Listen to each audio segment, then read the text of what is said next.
نحمده ونصلي على رسوله الكريم اما بعد فاعوذ بالله من الشيطان الرجيم بسم الله الرحمن الرحيم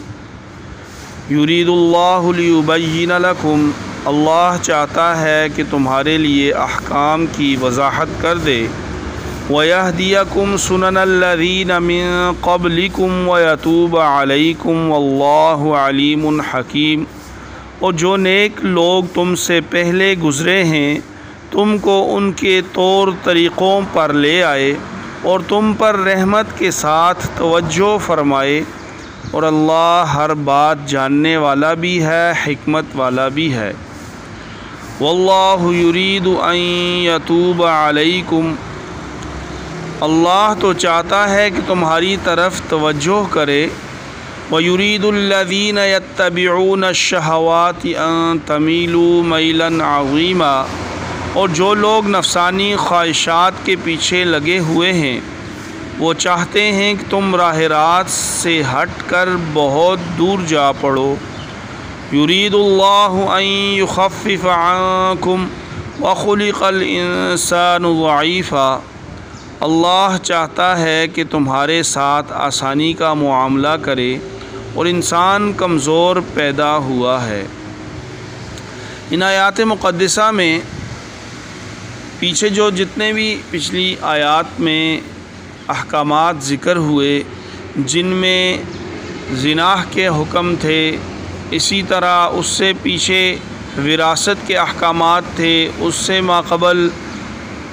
یتیموں کے حقوق عورتوں کے حقوق کو بیان فرمایا گیا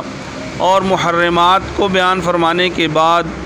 نکاح کی اہمیت اور عصمت کو بیان کیا گیا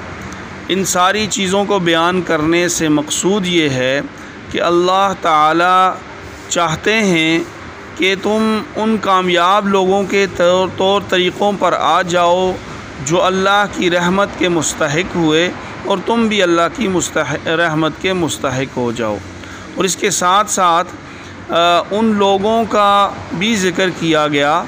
جو نفسانی خواہشات کے پیچھے لگے ہوئے ہیں اور وہ اللہ کی رحمت سے بہت دور گمراہی میں جا پڑے اور اس کی وجہ سے ان پر شرعی حدود بھی آئیں اور اس کی وجہ سے وہ گمراہ ہوئے اور اس کے ساتھ ساتھ اللہ تعالیٰ ان احکامات کو بیان کرنے سے اللہ تعالیٰ چاہتے ہیں کہ انسان کے لیے آسانیاں ہوں اور فطرتی طور پر جنسی خواہشات کے مقابلے میں انسان کمزور واقع ہوا ہے اس لیے اللہ تعالیٰ نے اس کی یہ خواہش جائز طریقے سے پورا کرنے سے نہیں روکا بلکہ نکاح کو اس کے لیے آسان بنا دیا ہے یا ایھا الذین آمنوا لا تأکلوا اموالکم بینکم بالباطل الا ان تکون تجارتا عن تراض منکم اے ایمان والو آپس میں ایک دوسرے کے مال ناحق طریقے سے نہ کھاؤ الا یہ کہ کوئی تجارت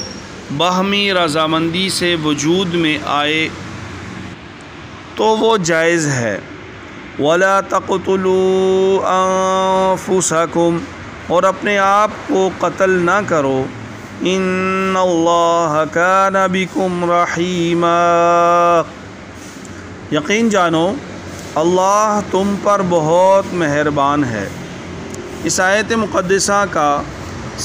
سادہ مطلب تو یہ ہے کہ جس طرح دوسرے کا مال ناحق طریقے سے کھانا حرام ہے کسی کی جان لینا اس سے زیادہ حرام ہے دوسرے کی جان لینے کو اپنے آپ کو قتل کرنے سے تعبیر کر کے اس طرف بھی اشارہ ہو گیا کہ کسی کو قتل کرنا بالآخر اپنے آپ کو ہی قتل کرنا ہے کیونکہ اس کے بدلے میں خود قاتل قتل ہو سکتا ہے اگر یہاں قتل نہ بھی ہو تو آخرت میں اس کی جو سزا ملنی ہے وہ موت سے بھی بدتر ہوگی اسی طرح اس تعبیر میں خودکشی کی ممانعت بھی واضح ہو گئی دوسرے کسی کا مال ناحق کھانے کے ساتھ یہ جملہ لانے سے اس طرف بھی اشارہ ممکن ہے کہ جب ناحق مال کھانے کا رواج معاشرے میں عام ہو جائے تو اس کا نتیجہ اجتماعی خودکشی کی صورت میں نکلتا ہے، اور تجارت کو اللہ تعالیٰ نے جائز قرار دیا اور انصاف، رواداری اور دوسرے کی